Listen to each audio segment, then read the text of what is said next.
যদিও স্বামী বিবেকানন্দ বলেছেন যে আমাকে দেখলে লোকে জ্ঞানী মনে করে, আমি বাইরে জ্ঞানী কিন্তু ভেতরে ভক্ত আমি। আর বলছেন ওই বুড়োটা মানে ঠাকুর, ও বাইরে ভক্তি ভেতরে টনটনে জ্ঞান, ভেতরে জ্ঞানী। এবার দেখুন তার প্রমাণ এখানে। আমি প্রথম পয়েন্টটা পড়ে শোনাচ্ছি, পয়েন্ট ওয়াইজ। বইটা লেখা হয়েছে 1, 2, 3, 4 করে। পয়েন্ট 1 কি চূড়ান্ত অদ্বৈতের কথা বলছেন। পয়েন্ট 1, মানুষ আপনাকে চিনতে পারলে ভগবানকে চিনতে পারে। কি আশ্চর্য কথা! সমগ্র বেদান্তের এক কথায় বলতে গেলে যে মহাবাক্য আছে, তত্ত্বমসি, তুমি সেই, অহম ব্রহ্মাস্মি, আমি ব্রহ্ম, প্রজ্ঞানম ব্রহ্ম। এই আমার মধ্যে যে চেতনাটা আছে এইটাই হচ্ছে দ্য আলটিমেট রিয়ালিটি, ব্রহ্মণ। আয়াম আত্মা ব্রহ্ম, এই যে আমি, এই আত্মা, এই হচ্ছে ব্রহ্ম। এই সব মহাবাক্যের অর্থ একই। আর সেই মহাবাক্য কি? ঠাকুর বলছেন মানুষ আপনাকে চিনতে পারলে ভগবানকে চিনতে পারে।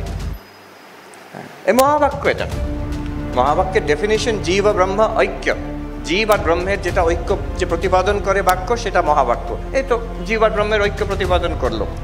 আপনাকে চিনতে পারলে ভগবানকে চিনতে পারে। এখানে দুটি কথা আসছে যে আমরা তাহলে নিজেকে চিনি না। আপনাকে চিনতে পারলে আমরা সঙ্গে সঙ্গে বলবো আমাকে নিজেকে তো চিনি আমরা। আর শুধু চিনি তাই নয়, ভালো করেই জানি নিজেকে। আমাদের লম্বা লম্বা সিভি আছে, হ্যাঁ, আমাদের নিজেদের বায়োডেটা আছে, তো আমরা তো নিজেকে চিনি। এখানে ঠাকুর বলছেন না, তোমরা চেনো না, নিজেকে চিনতে পারলে। আর দ্বিতীয় কথা হচ্ছে নিজেকে চিনতে পারলে কি হবে? ভগবানকে চিনতে পারবে, মানে ভগবান লাভ হয়ে যাবে, ব্রহ্মজ্ঞান হয়ে যাবে। জীবনের যে চূড়ান্ত পুরুষার্থ, মুক্তি লাভ, মোক্ষ লাভ, সেটা হয়ে যাবে নিজেকে চিনতে পারলে। এখানে প্রশ্ন ওঠে এখন, তা নিজেকে চেনা কি করে?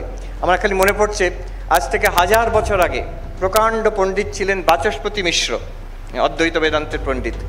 তো তিনি শঙ্করাচার্যের ব্রহ্মসূত্র ভাষ্যের ওপরে আবার তার টিকা লিখেছেন ভামতি। তো সেই টিকা তাতে উনি আরম্ভ করছেন যে নিজেকে চিনতে পারলে, বলছে এ তো বাজে কথা। নিজেকে চিনতে পারলে কি হবে? প্রথম কথা হচ্ছে নিজেকে আমি ভালো করে জানি, আর চেনার দরকার নেই। দ্বিতীয় হচ্ছে আমি নিজেকে চিনলে হবেটা কি? আমি তো নিজেকে চিনি, তাতে কিছু আমার দুঃখ কষ্ট যাচ্ছে না, তার দুঃখ কষ্টই তো আছে। তারপরে বলছেন বেদান্ত সেইখানে আরম্ভ করে, তুমি যে ভাবছো তুমি নিজেকে চেনো, এটা ভুল। তুমি নিজেকে চেনো না। যদি চেনো খুবই অল্প চেনো। আসল তোমার যে আমাদের যে আসল স্বরূপ সেটা আমরা জানি না।